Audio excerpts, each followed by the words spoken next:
Hey guys, Drifter here. Today I've got a video for you about paint jobs and camos in Call of Duty Black Ops 3. This is a part of the gunsmith feature, which I talked about in a previous video. If you didn't catch that one, I'd highly recommend you check it out in the description. But it was such a complicated part that I felt that it deserved its own video because it really is something unique and groundbreaking to Call of Duty. But paint jobs are kind of like custom camos. Treyarch said one of the more common requests they get is, when can we make our own custom camos? It doesn't seem like it's that hard to make camos. I'm a modder on PC. I can make the file and load it in the game. Please let me make a custom camo. Well, they heard your wishes, and now you can make custom camos. They're called paint jobs.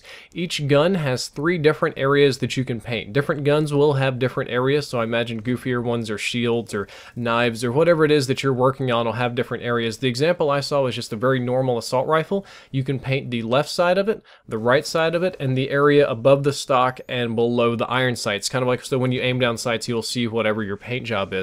But you can put a completely different paint job on all 3 of these areas. It's not one theme that applies all the way throughout.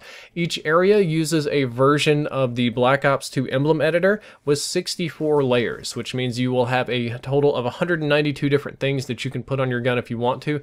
And in perspective, the Black Ops 2 emblem editor, which people did amazing and terrible things with, only had 32 layers. So we're doubling the layers. We have boatloads of colors, more images that I could even look at. I couldn't even count the number of pages of images. It just went on like forever. Opacities, sizes, just tons and tons of stuff. This is like the emblem editor for big boys. This is the emblem editor if you're an artist and you want to take your time and make something beautiful. But what you'll do is you'll load it up, you can put it on the gun, and it loads the gun in a real full-time rendered 3D model, and as you apply paint to it, as you move around the items, as you twist the opacity, it loads it live on the model so you see exactly how it looks on the gun. It's not like you make a flat image and then you have to preview it. No, your preview is actually on the gun, which makes it much easier to work with. When you're done, you save the paint job to the gun, and it shows up like this every time you use it in multiplayer. So when you load into multiplayer, your gun loads up with your custom paint job on it however you want it. You see it. If somebody kills you and picks up your gun, they see your paint job. If your teammate picks it up, if you have a bright orange pistol or whatever, enemies can see that across the map. Maybe not such a brilliant idea to make it bright orange, but that's a thing you can do.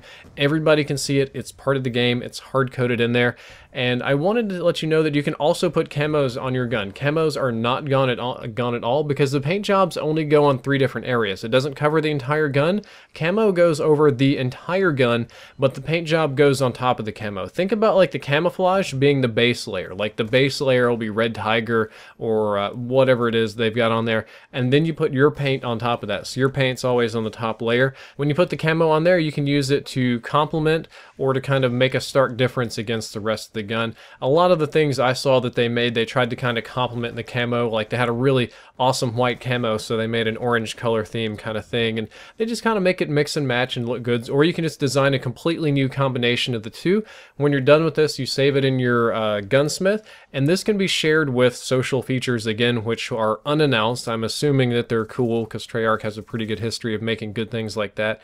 But my best guess is you're going to be able to share these camos, share these guns, trade them, do things with them, and there's literally millions and millions and millions of different combinations and things you can do. And I think this is cool. I think this is a natural evolution of gun customization, because if there's anything in Call of Duty that people want customized, it's guns. They don't want the visual aesthetics as much, which, you know, maybe that's just me, but a lot of people do like that.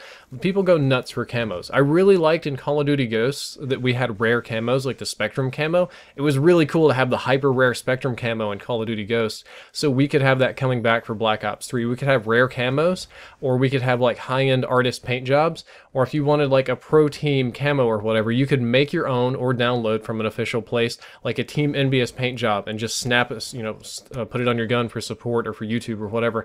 So many different things you can do. It's actually legitimately really cool, and I just wish I had images to show it off. Guys, that's all for this video. I hope that you enjoyed it. I hope you learned something useful. If you did, don't forget to like, favorite, and subscribe, and in the next video, we're going to be talking about zombies. Drifter out.